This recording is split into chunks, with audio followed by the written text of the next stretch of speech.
Hi drivers, I want to talk to you today about your rights under the Surface Transportation Assistance Act to refuse to drive in hazardous driving/weather conditions.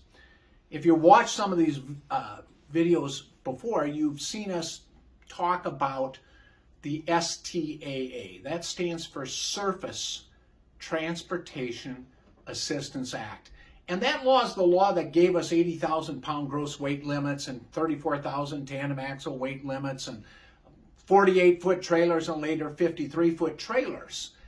That's pretty much what the STAA is known as throughout the industry. But the STAA has an employment protection provision.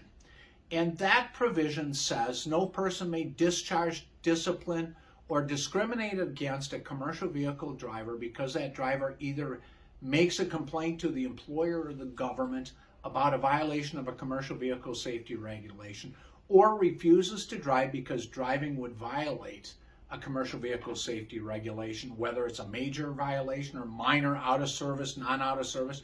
And thirdly, it protects the driver from retaliation because the driver refuses to drive based upon a reasonable apprehension of serious injury. Now, in several cases, the Department of Labor, who has jurisdiction over these cases, their judges and their appeals board within the Department of Labor has found that a refusal to drive due to hazardous weather conditions or road surface conditions, however you want to frame it, is a protected activity and retaliation is prohibited. Now, I want to give you some guidelines to follow if you're facing a situation where a company that employs you or retains you as an owner or operator is pressuring you to drive in bad weather conditions or bad driving conditions. Several guidelines to follow. One is don't refuse to drive, based on what weather is going to be like 8, 10, 12 hours from now. Or 24. Forecasts change.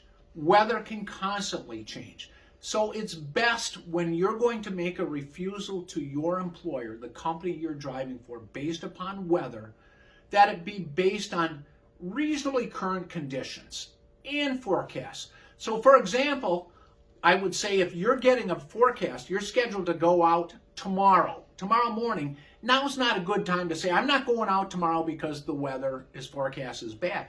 But it's good to start looking and documenting.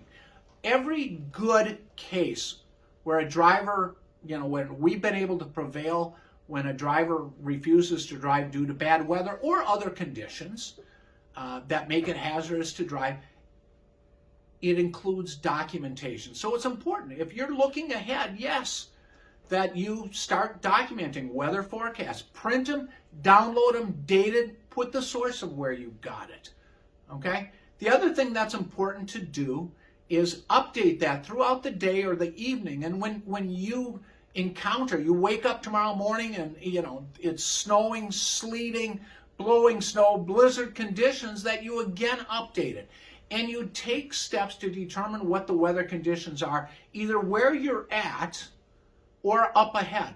So that means talking to other drivers, calling DOT, so you can go in if we have a court proceeding, and because you're fired for refusing to drive due to bad weather or bad road surface conditions, that you can be able to say, I looked, Your Honor, I called DOT. They advised against any travel. The governor advised against travel. And download that information. I checked the Weather Channel, Your Honor, and check it along the route. If you live 40 miles from where the truck is located and you're relying on weather conditions around your home or where you're staying, that probably isn't good enough to prove that the weather conditions were going to be sufficiently dangerous along your route.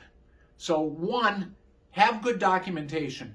2, have current information, current documentation of the road conditions facing you ahead. And 3, take other steps to make that reasonable judgment. Courts are going to look at, did you have a reasonable apprehension of serious injury because of the vehicle's unsafe condition caused by weather? caused by road conditions. So that means talking to other drivers, relying upon your experience, relying on current conditions. Now, what does the law specifically provide if you refuse to drive due to bad weather conditions and dangerous, hazardous weather conditions? You know, the court is going to look at things like, well, how experienced are you? How many times have you driven before? You know, things of that nature are going to come into play here. But the law prohibits retaliation for refusing to drive because driving would result in an actual violation of a commercial vehicle safety regulation. That's one protection. And so there's a bad weather driving condition, 392.14, I believe. And two, it also protects you based on a refusal to drive based upon a reasonable apprehension of serious injury because the vehicle's unsafe condition, and the courts have interpreted unsafe condition it can be an unsafe condition caused by fatigue or weather as well, but you need to obtain correction of the unsafe condition by booking off work. So if you have that good documentation and you made a objectively reasonable determination that weather driving was so severe that it was dangerous, then you're protected under the law. If you're retaliated against, there's remedies that you have available under the law, including reinstatement to your previous position, back pay, provable mental damages for mental pain and emotional distress caused by a firing, provided you can prove it, attorney's fees, and some other relief.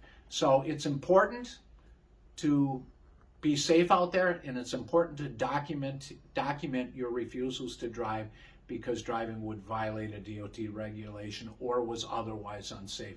Thanks for watching these videos. Be safe out there.